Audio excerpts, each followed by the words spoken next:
Hello, Qiskiters, and welcome to, I think this is day 4 of 12 Days of Qiskit.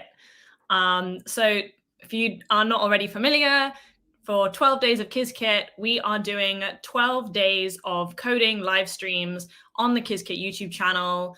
Every day we have a different collection of people from the Qiskit team coming to do a whole range of different stuff.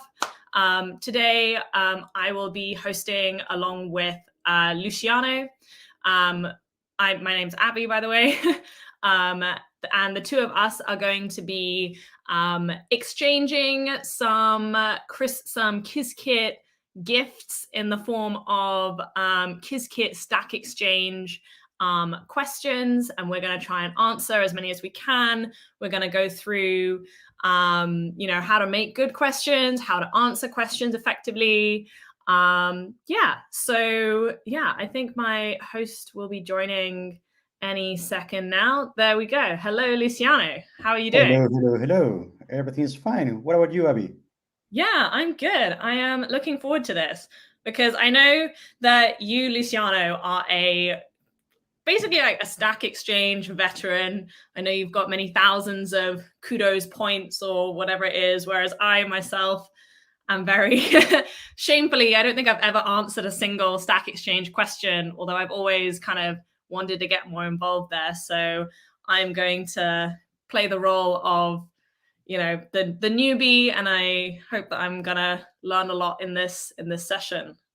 I will play the role of the expert, even when I also consider myself a newbie. So yeah. Awesome. Okay, so maybe let's get us started.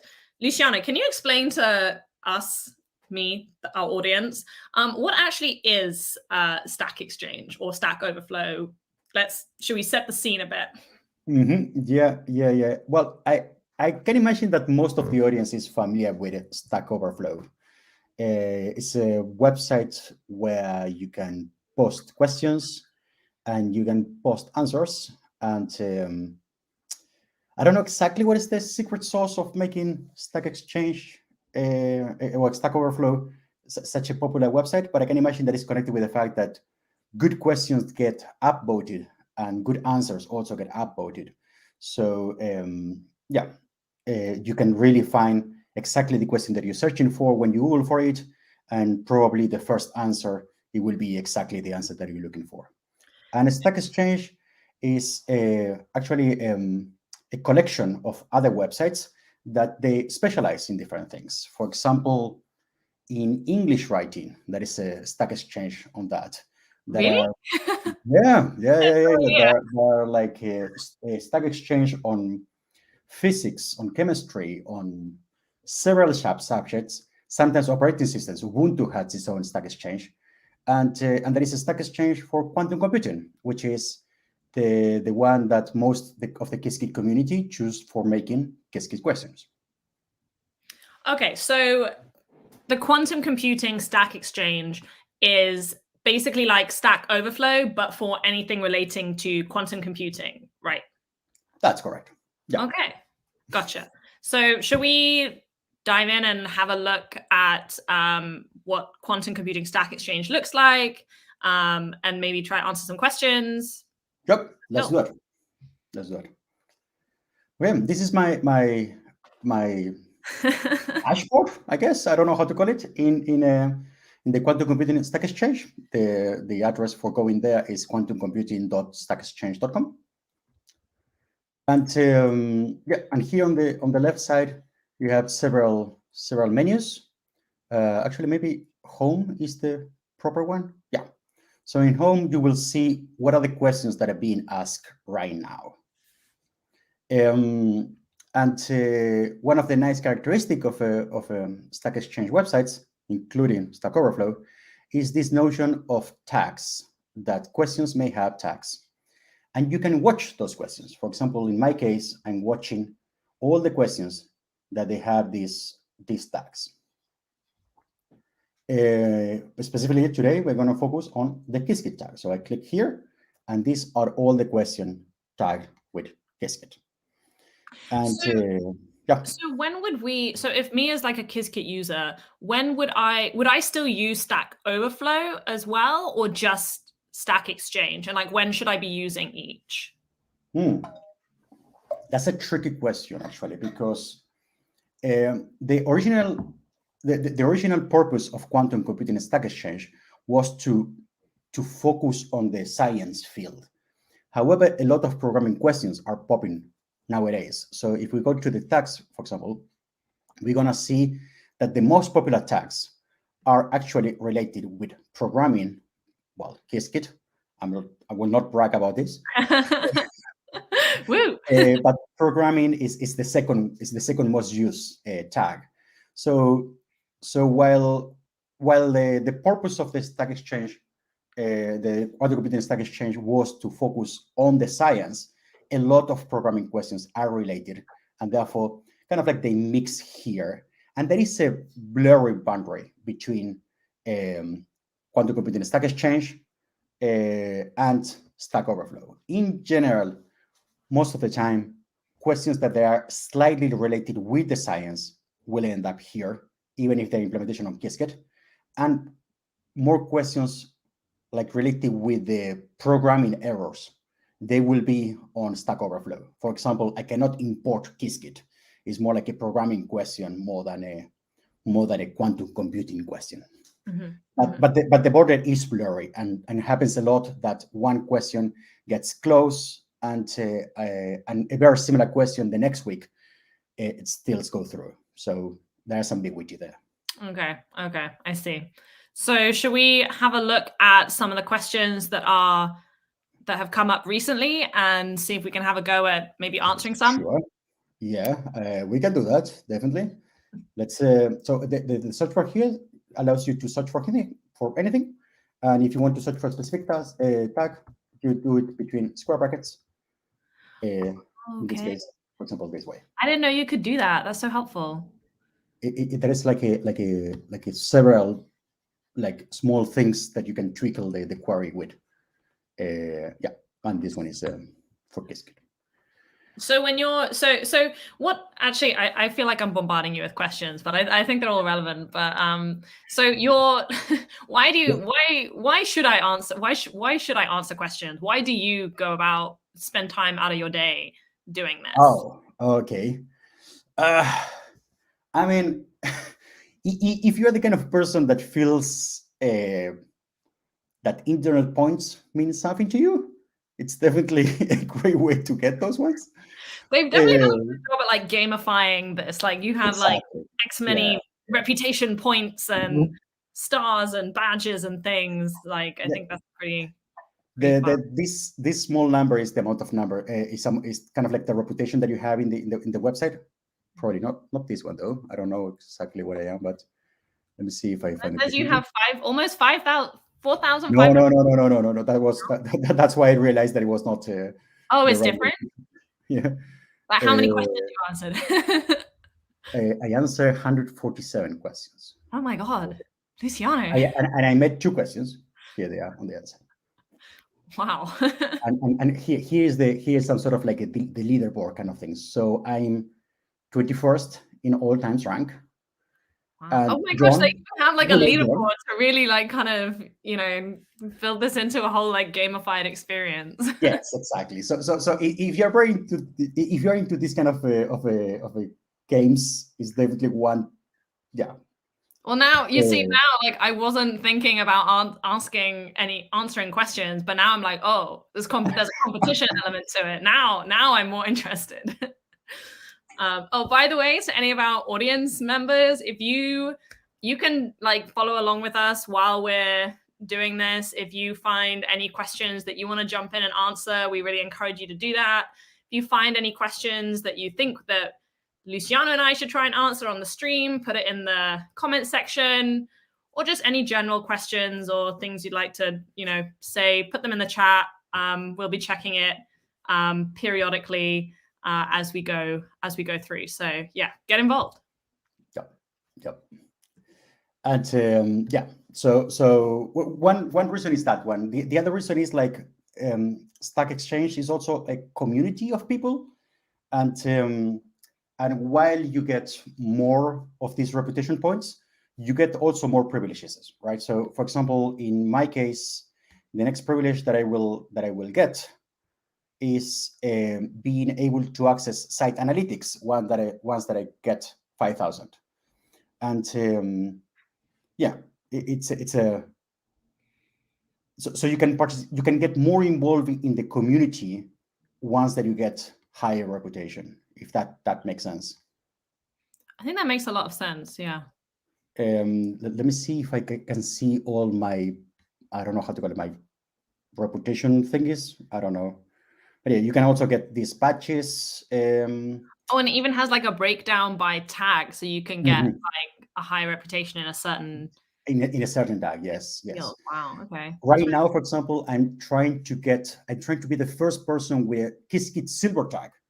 Once that I get over 400 in Qiskit questions, that's kind of like my next goal. Yeah. Well, maybe we should help. Maybe we can help you get there today.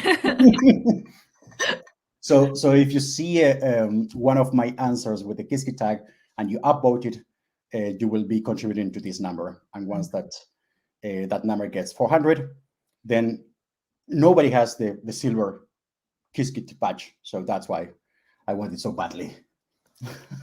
Audience out there, if you're listening, go. Compete with Luciano. Can you get to the silver Qiskit badge before he does?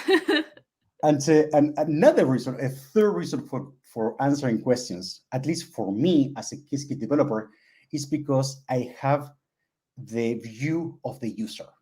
So when users struggle with something, that probably means that that something is very, very badly explained in documentation, or many times, for example, a user asks a question and that question is actually a bug.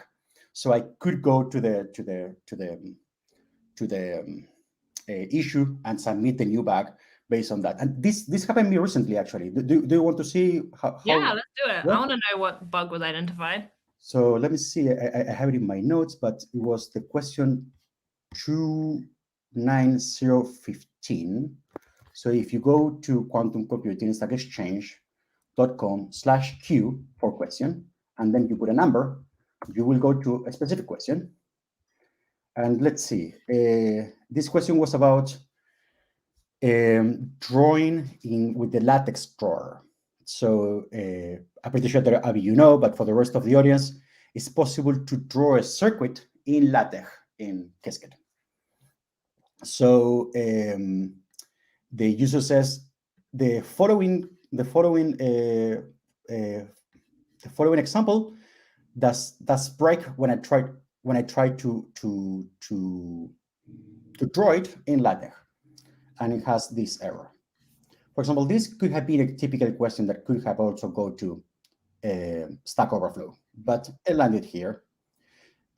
So when I tried to reproduce this, basically what I did was just copy this and put it into I think that in itself is a really good example of how to do a good question. If you can add a chunk of code with like a minimum reproducible example so that people answering the question can just easily, test it for themselves, like that's, that really helps, I think. So whoever wrote this question, good job.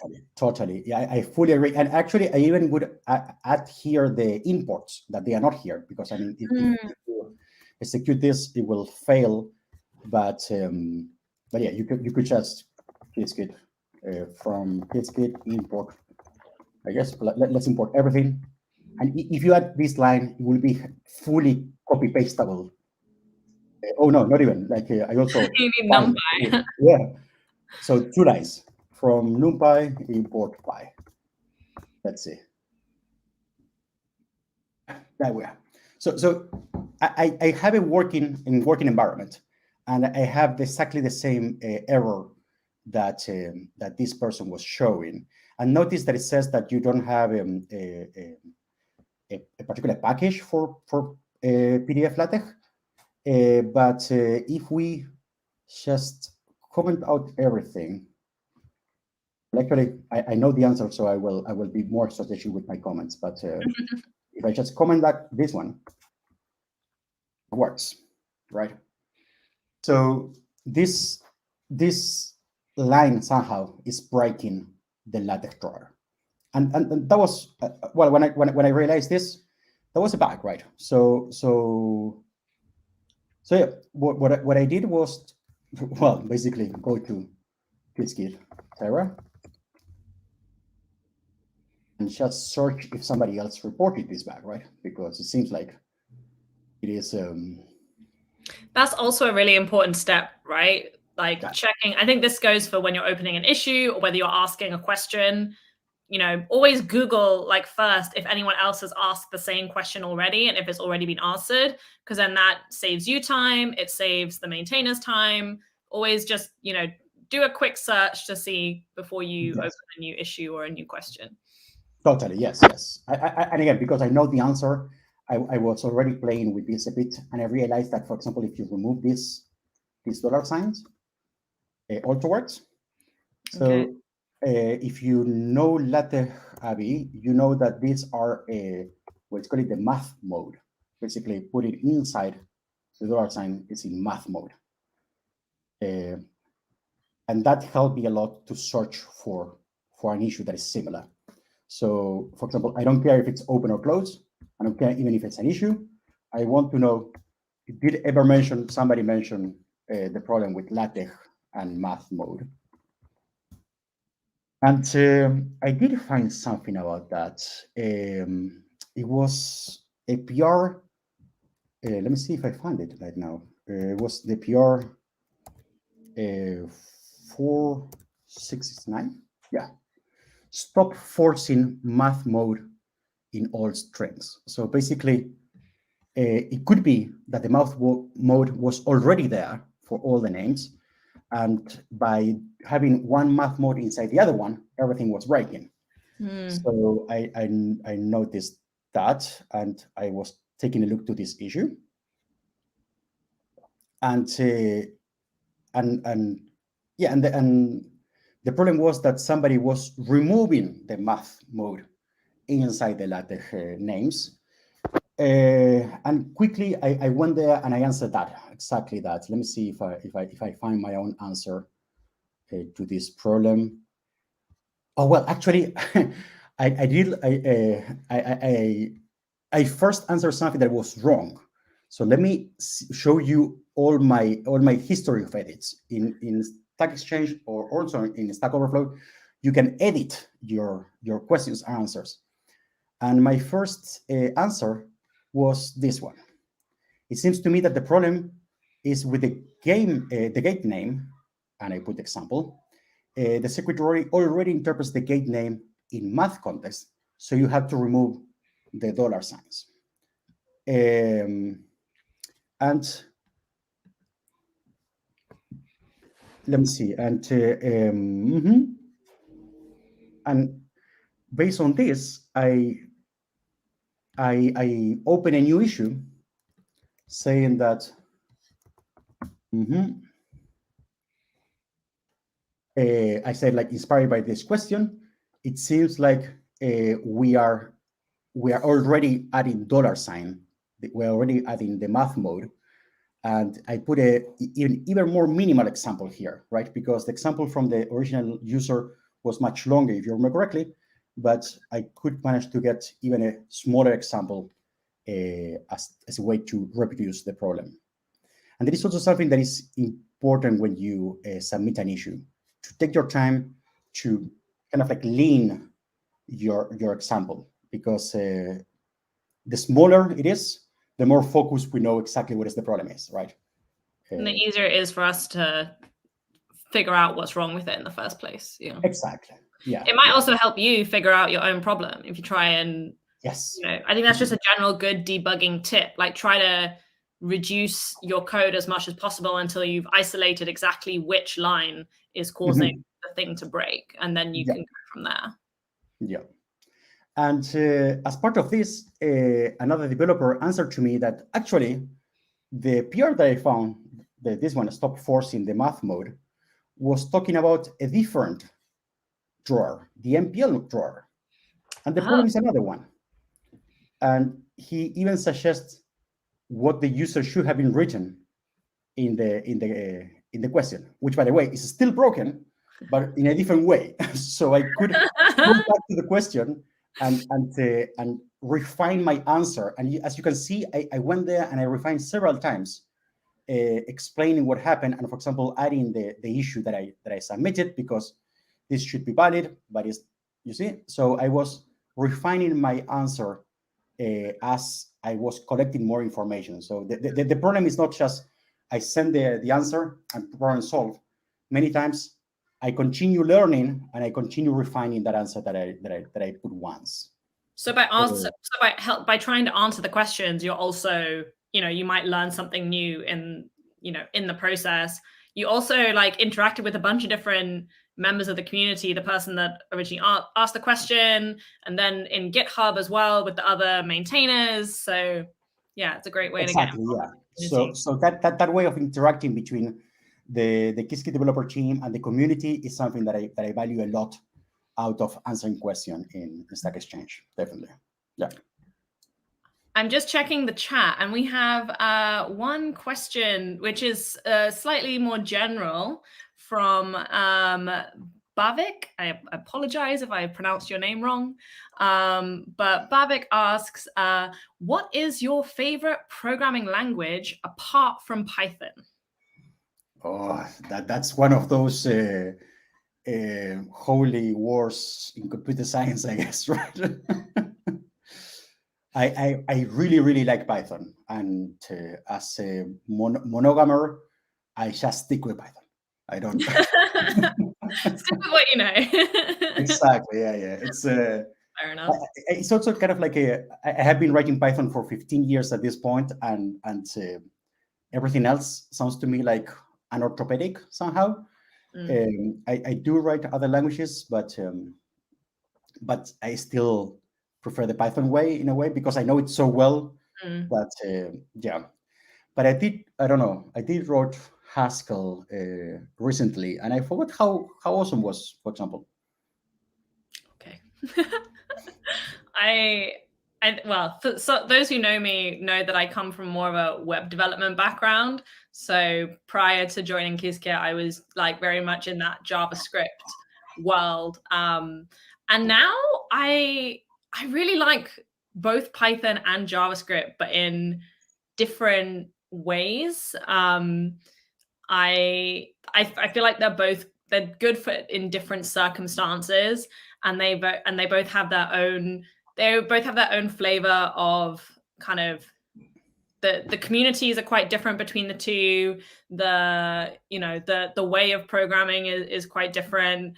And variety is the spice of life. Yeah, Abba is our front-end expert. But this is the thing, the more languages that you kind of add to your toolbox, sometimes it's difficult to strike that balance between like a breadth of knowledge versus a depth of knowledge. Like if I had just stuck with JavaScript I would be much better at JavaScript, but now I have these extra skills that are more like Python and open source focused that I wouldn't have had if I had just stuck there. So it's like, yeah. I fully understand what you mean. Yeah. There's some sort of like a specialization over generalization kind of thing. Yeah. Okay, shall we actually dive into a question and see if we can answer it? I mean, full disclosure, most of the time I ignore most of the questions, right? I don't answer every question that pops in the Qiskit tag, because most of the time I don't know the answer. So yeah, just to let you know, don't I adjust your expectations accordingly. Yeah. Okay, we choose our Qiskit tag, and we can sort by the newest one. And also we can see which ones they have no answers or not accept answer. So we can focus on those ones. Let's see the first one. I never been a good circuit sampler kind of user. Quantum SVM VM is one of the algorithms that we have. Yeah. Yeah, we can check it out if this one is something. I'm not familiar with the algorithm, so let's see if it's a programming question, because there is an error in implementing. So let's see what is this one about. The first thing that really discouraged me is such a wall of code, and that's why the focus on minimum. Like what we payment. were saying earlier about reducing the code as much as you can. Yeah. I'm getting a type error of invalid parameter in the base sampler module, and again the sampler. Okay, so wait, I'll let you finish before I comment. From what I know, sampler is a constructor and doesn't take any parameter values. In Qiskit tutorial SVM, they have even said that it gets constructed by default. So let's see. Well, another thing is like when you dump your errors, well, usually the only useful line is the last one. And if you decide to put your full stack trace back, maybe you want also to remove things like this one, because they take a lot of room and it's your personal information. So many times I just redacted these kind of things. So this yeah, looks okay though. They don't look like they didn't leave their full name in there. Maybe they did already redact it, or they already had a. The username is Dell. I don't know. Yeah. I just assume that's like Dell, like a Dell computer. That could be. Yeah. But anyway, it's good to just be conscious of that. Be wary of things you're just blindly copying and pasting and making public on the internet. Yeah, and the problem is in the base primitive, expects sequence float, and what it gets doesn't say what it gets. Invalid parameter value, expects sequence float. Okay. I don't know. Do you want to try to copy paste this in our? But the problem is, for example, this also gets a file from the hard drive that we don't have. So can we see a lot of incomplete things here? Yeah. Can we isolate? Sorry, can you scroll down a second to the bottom of the error again? Yeah. So you said it was in the sampler. Well, the original poster was in the sampler, and the error is in this line, in line 30 of this, in this line. QSVM tray. So QSVC fit. So my instinct when I read the first line and it said type error in something, that immediately signaled to me that passing an argument to a function and the thing that they are passing is not like a type error is quite a common error within Python generally, right? So my suspicion of what the problem is one of the arguments that they're passing to this fit thing is not the acceptable type to be sent to that. So yeah, it's saying it's expecting a sequence, but it's possibly either that X train or Y train is not that that type of object, which is what I suspect the problem is.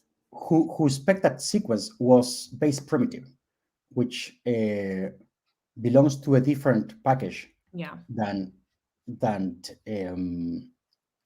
QSVC that is part of the Qiskit machine learning. So it could be there is an out of sync in the versions. Yet another tip for for submitting an issue: put version numbers.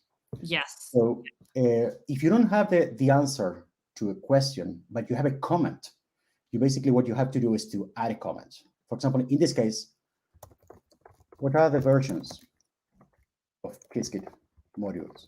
Or what modules are you using, and what are their versions?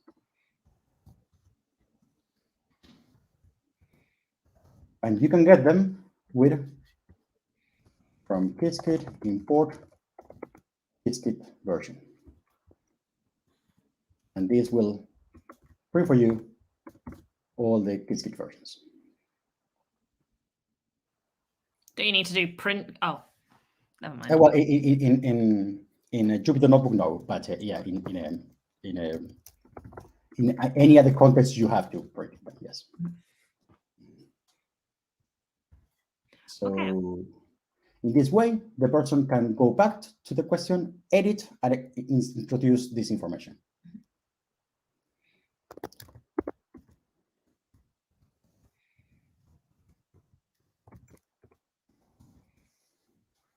Maybe add a smiley face or something.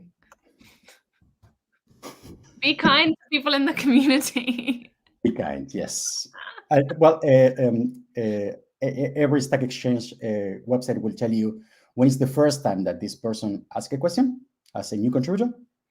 So yeah, to encourage you to be particularly nice to this person that is just a newcomer.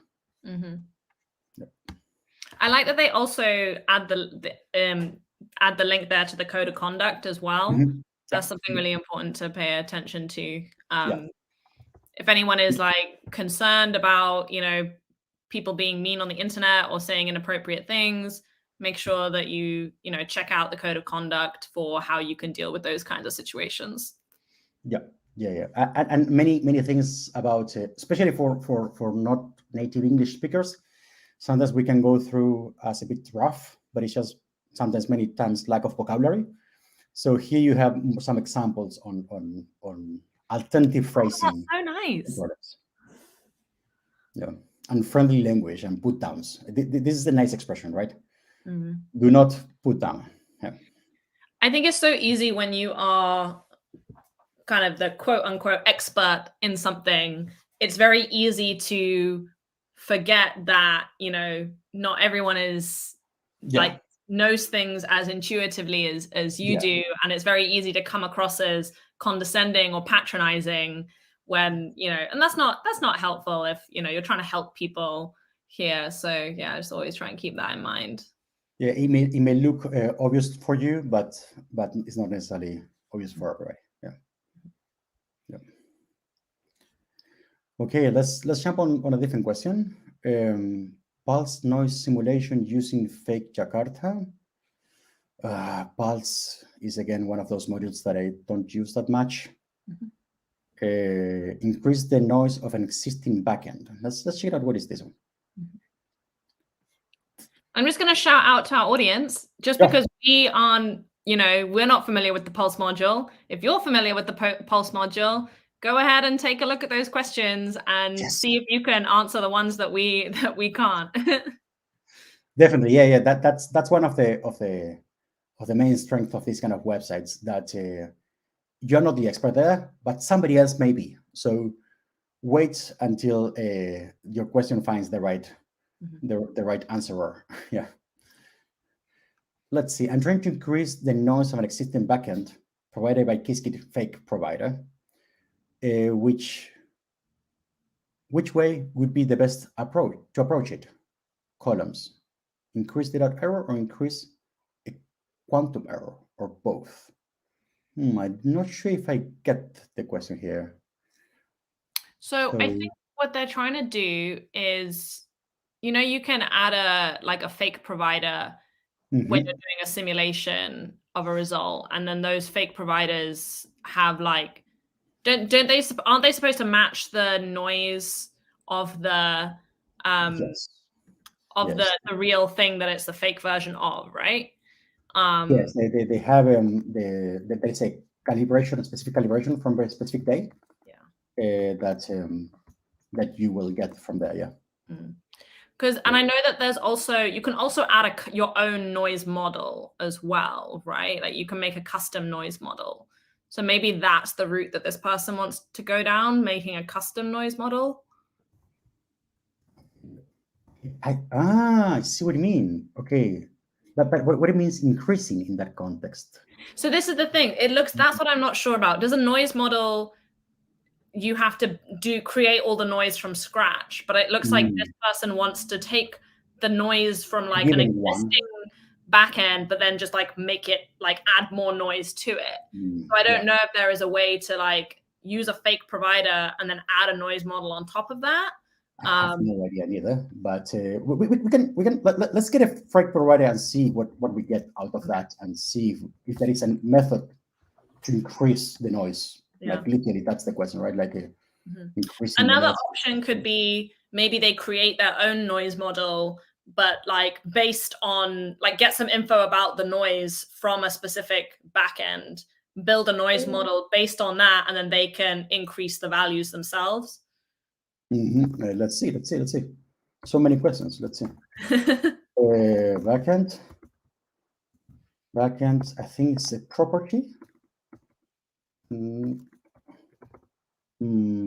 Configuration? No. Properties, right?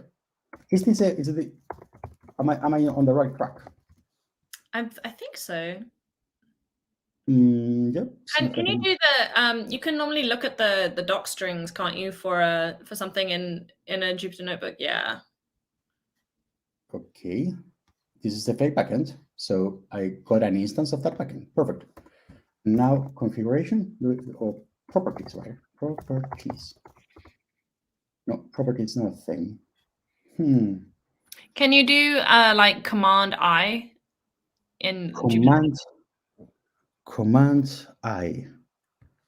That sometimes opens up the doc string for a. Oh, I see. Notebook. You may close your existing window that you have. No, like yeah.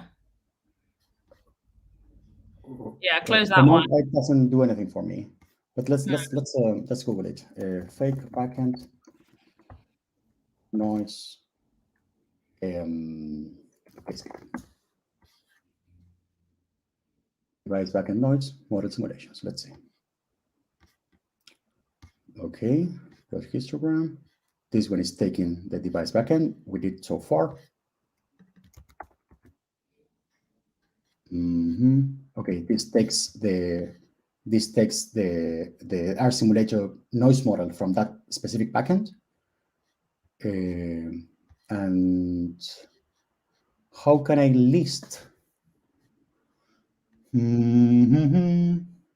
How can I list the specific calibration for that backend? Let's see.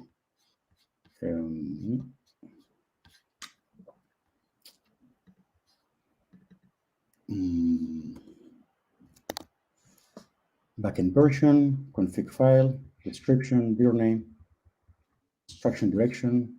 Oh, that gets like measure channel. Maybe these are the noise related things. So operator, property file, provider, qubit property. Let's see. It's a method. It requires 1 qubit. For example, give me qubit 0. Here we have the T1 and T2. Okay, can I just change them? Like T1, I don't know, 1? Well, maybe too much. See? Oh, did that do anything? Yeah. Ah, okay, that's cool. Okay, so now we have to check it out if this has an effect in the result. So let's continue using the example that we have here. And the idea is to see if the result will be more noisy. Right? So let's do that. I mean, like literally, we can exactly do this, right? We don't have to think things through. We can just copy paste. Okay. So R simulator, transpile. This is the ideal execution, sorry. So it's not the one that we are searching for. From a backend, this one. So here we're going to have simulator noise. And from backend, we're going to create a simulator that has the noise model of our modified backend. Maybe we should clean up again, just to make sure that first we get the good noise and then the extra noise, if that makes sense. So we're going to transpile for our noisy simulator, and we are going to get the counts. And we need a lot of imports that we didn't have. So let's get them.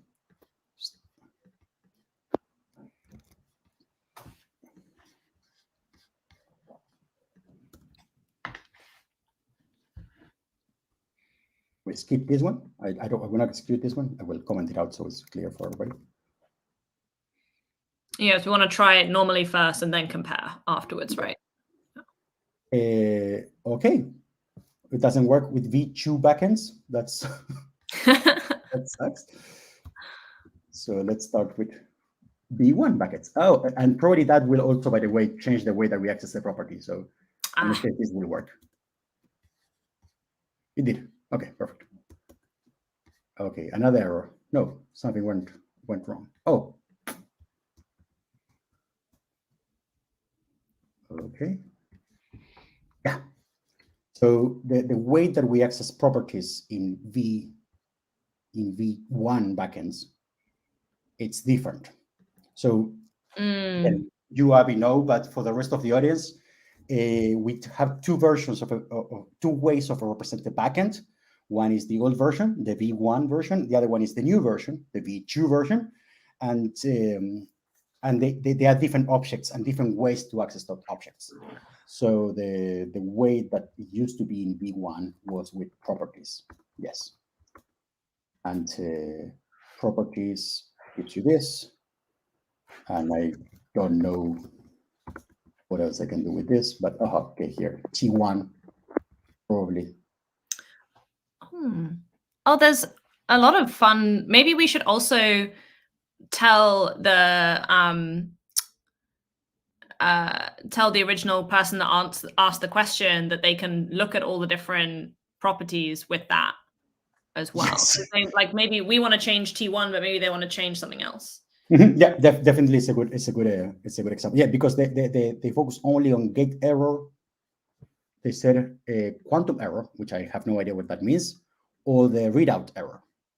So the probably quantum error is kind of like any other error. But yeah, there are many aspects in error here that maybe the original user wants to change. Yeah, definitely.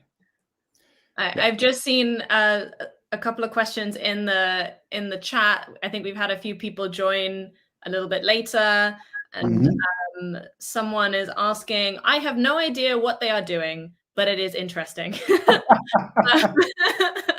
Well, like entertaining if you don't know what's going on. But for some context for those that joined a little bit late, we are trying to answer questions on quantum computing StackExhange. So members of the public are trying to use Qiskit to do certain things, and they're getting stuck, and we are trying to help them out and learn some things along the way. So right now we're trying to help someone who asked a question about how to add, change some of the error properties of a certain kind of fake backend. So we're experimenting with that a bit, and hopefully we'll get something useful that we can then put into an answer that will help this person out. Awesome summary. Yeah.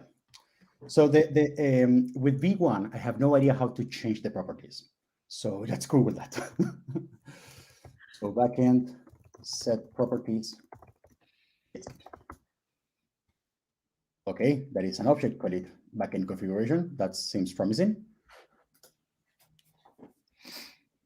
Okay, this seems to create a lot of those things, but I just want to kind of like force one change, right? I don't want to backend properties. But did it not work just now when you when did you just like spit out that whole list of properties just now? Can you not just change that like you did before? I don't think I can, but let's try. I don't know. So this is the way that's the full list of how you call it. So with vir, you list all the methods and attributes that an object has. I see. So can you not just like say like backend.t1 and set the T1? And set something here like this? Yeah. Okay, maybe. There you go. No, a float is not callable. What the heck? Oh yeah, because now it has to be callable, right? Okay, I just broke the object because I overrode it with a 0.1. Okay, let's go to the implementation of properties to see how this works. This is my code for Terra. So basically, I will search for properties, for the method properties, to see how those properties are set. Faulty backend. You see, for example, here, I list all the properties as dictionaries. I modified it, and then I created a new one. So this is an option. Let's see. Properties to dict, yeah, always through dicts and then load it back again. So it doesn't sound.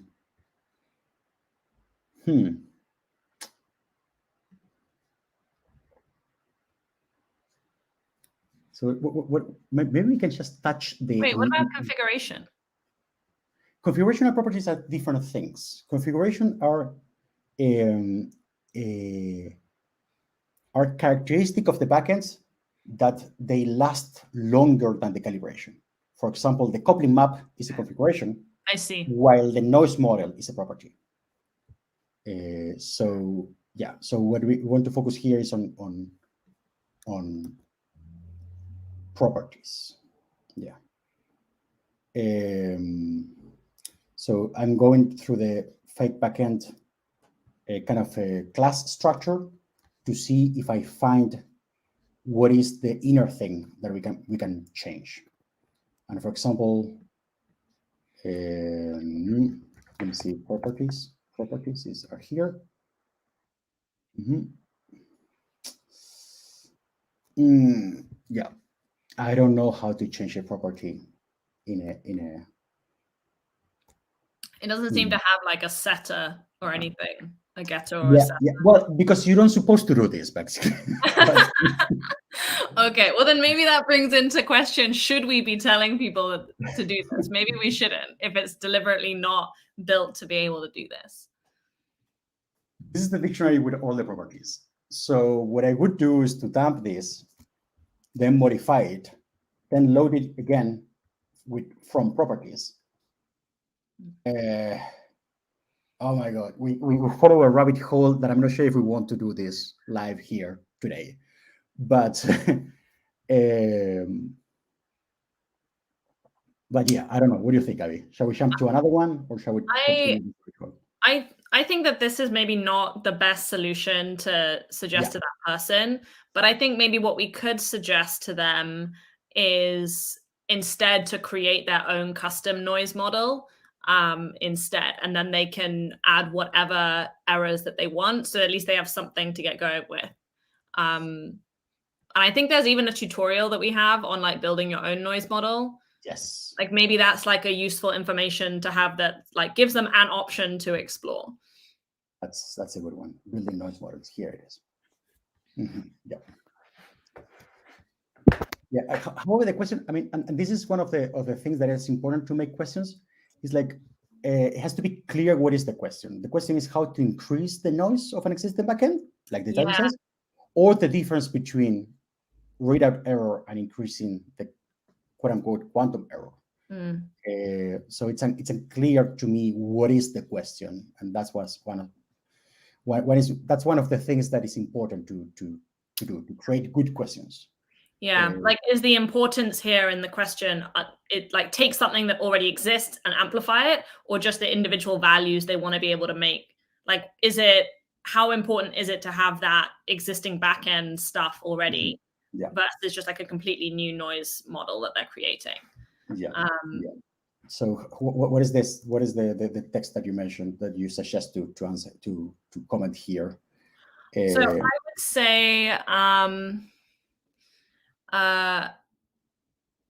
one one option could be to create your own custom noise model, and then with the specific errors that you want, and yeah.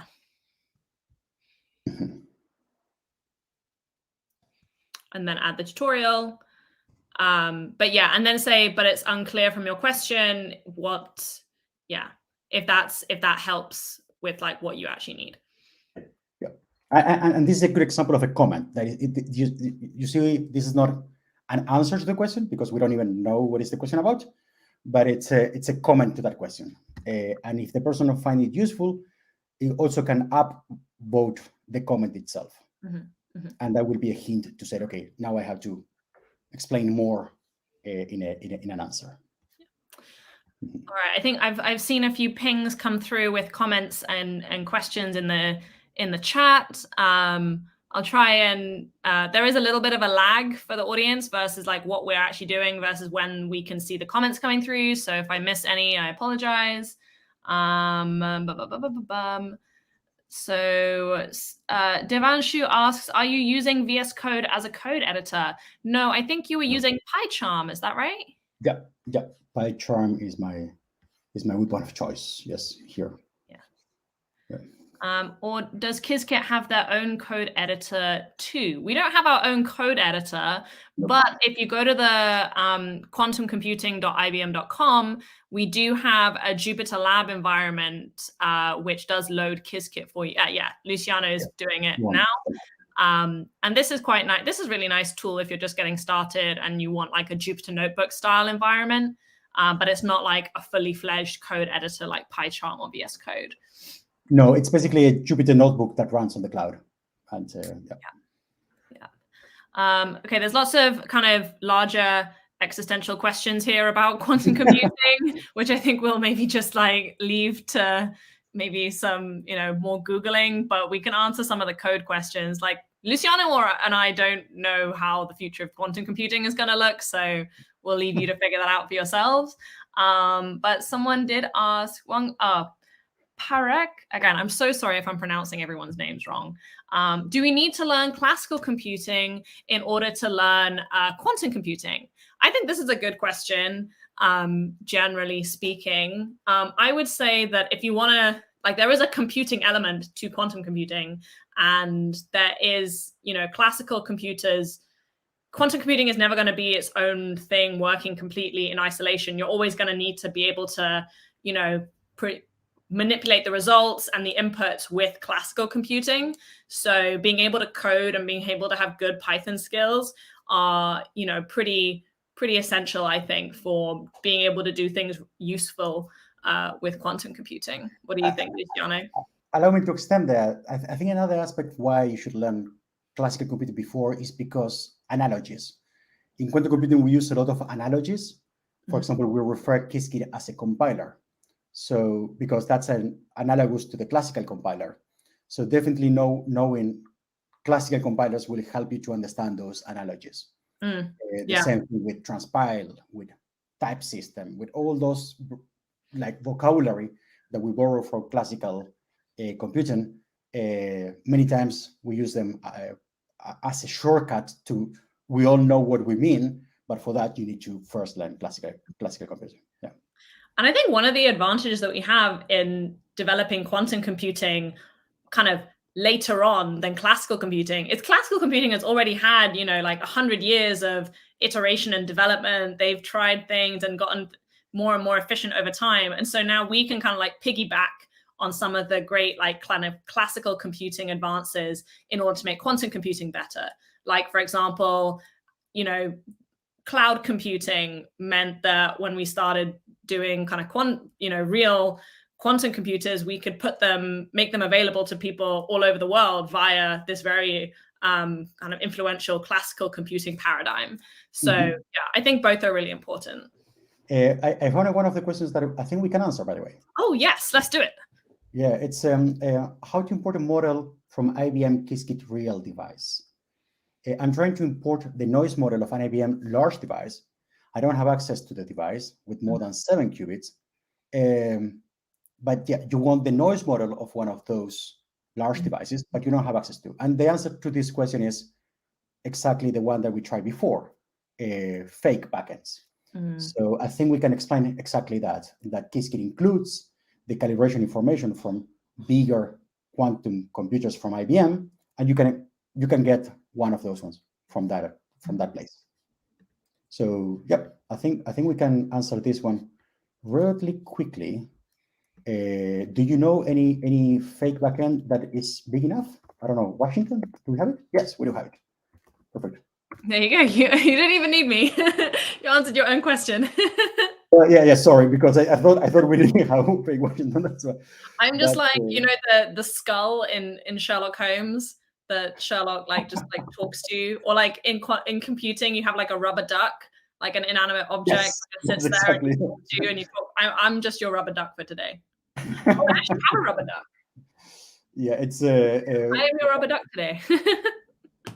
the Washington has 127 qubits, so I guess that's qualified as the big backend that this person was talking about. And let's see how to import noise model. So from Qiskit, I don't know how to import noise model. Import noise model? Nope. Let's go to the documentation and get noise model.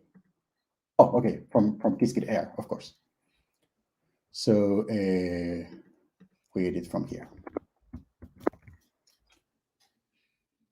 So again, when we give an answer, it's important also to give an answer with all the code that is required to reproduce the answer. Yeah. So that's why you will see me like editing cells from before to make sure that we. The goal should be to like give a chunk of code that someone could just copy and paste and it runs. Yeah, exactly. Yeah, and let's use if the person provides code, it's always used to talk that person in the same language. So let's use exactly the same line that they use. And instead of backend, we're going to call fake Washington. And we get a lot of, what the heck is this? You see why this is a really good way to find errors. So, okay. I have no idea what is this error about, but apparently the calibration information is somehow bad. Let's see if the V2 has the same problem.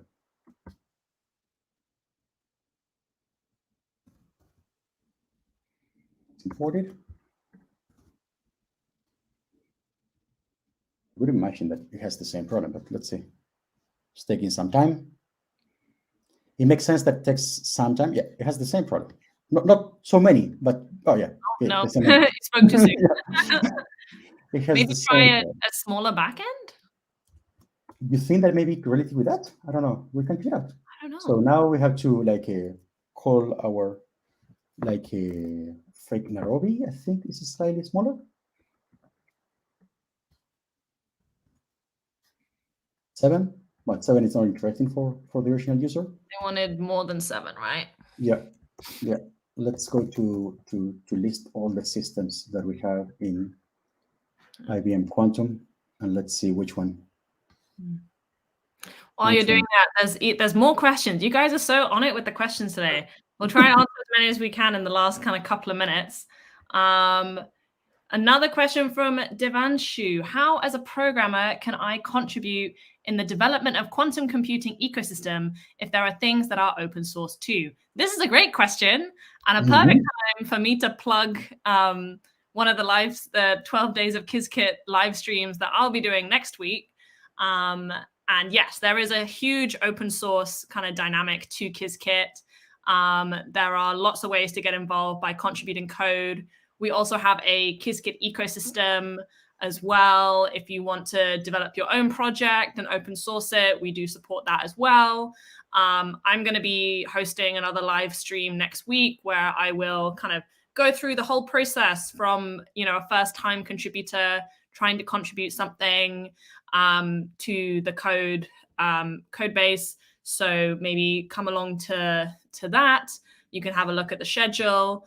And we also have, if you go to qiskit.org, you should be able to see all the different things that we do.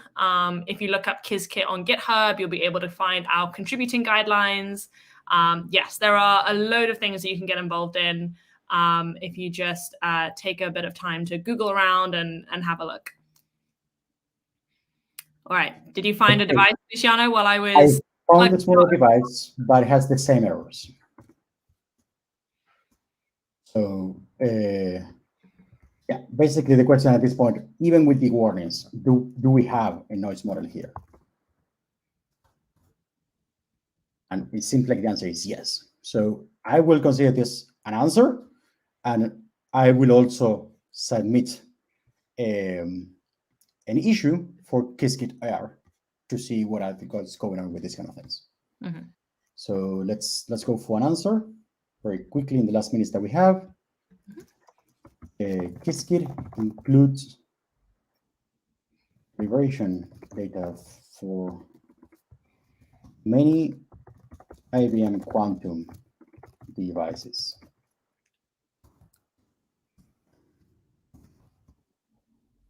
We're going to find, yeah, okay. They are called fake star.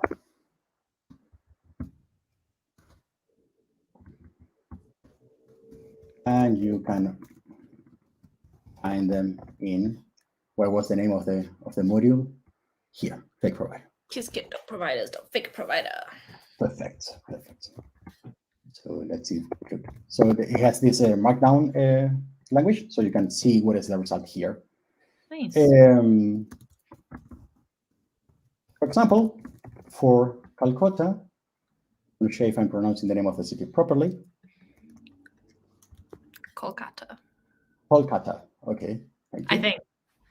Or I think its English name is Calcutta, if I'm correct. But it has 27 qubits.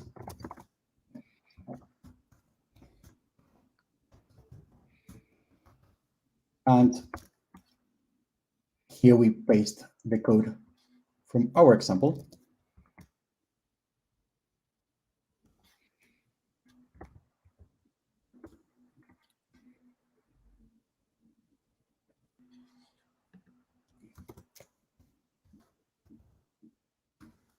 Well, actually, this is not even necessary.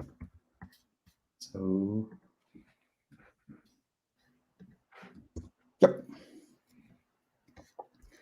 So here's the result, and this is the answer. woo! Amazing.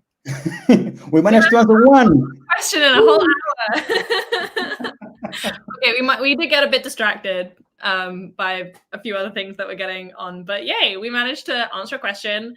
Hopefully this helps this original person that asked the question, and you even found a potential bug that you want to raise in the Qiskit Air module, so that also helped us as maintainers to see what our users are trying to do, and find some bugs. I think we better wrap things up there. If we didn't manage to answer everyone's questions, we've unfortunately run out of time, but you can always head over to our Qiskit Slack or our GitHub and get involved more in the open source things that we do there. Go to Qiskit, or maybe ask your question in Qiskit StackExhange or on the Slack, or there's plenty of other forums available. We just want to close things out. We're doing 12 days of Qiskit until the 12th of December. So still have a whole kind of week or so left of every day a different kind of group of Qiskit hosts doing different Qiskit coding type things. I think tomorrow. We have more. Yes, we do. What do we have tomorrow? What is the? You're challenging me now. Oh, sorry. I didn't want to push you on. What are we doing tomorrow? I didn't know. Wait, I do know. Day 5. I have the answer here. Yes, play with quantum error correction. Yes. With the amazing James Wooten. He always does. I always learn so much from him every time he does a lecture or anything. And he knows error correction so well. So definitely show up to that if you want to learn anything about quantum error correction. He also always makes it fun with some kind of quantum game as well. So yeah, make sure you do that tomorrow. It's going to be the same time, the same place on the Qiskit YouTube. And lastly, I think I just want to say, thank you everyone who participated and came along today. Remember to, do all the YouTube things, the like, the subscribe, the notification the bell. the comment. And but do leave comments if you want to see like any more of this kind of stuff in the future. I will definitely keep an eye on the comments, and so if you have questions, either technical questions or more broad questions, I will pass by there the next 2 days and answer what I found there. Awesome. All right, thank you very much, everyone, and enjoy the rest of your December.